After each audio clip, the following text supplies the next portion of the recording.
మరోవైపు ఢిల్లీ సరిహద్దుల్లో high tension నెలకొంది. శంభు బోర్డర్ దగ్గర రైతుల్ని అడ్డుకున్నారు పోలీసులు.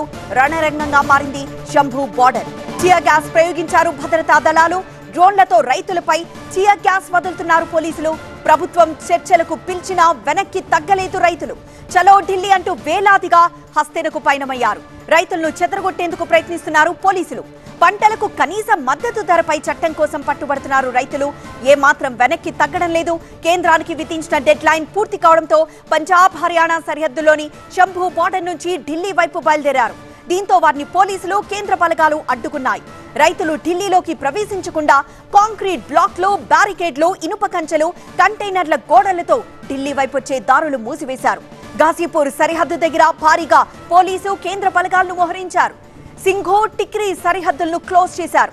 ఇక రైతుల డిమాండ్లపై కేంద్రం మరోసారి స్పందించింది. చర్చల ద్వారా సమస్యలు పరిష్కరించుకుందామని సూచిస్తూ 5వ విడత చర్చలకు రైతు నాయకులను ఆహ్వానించింది.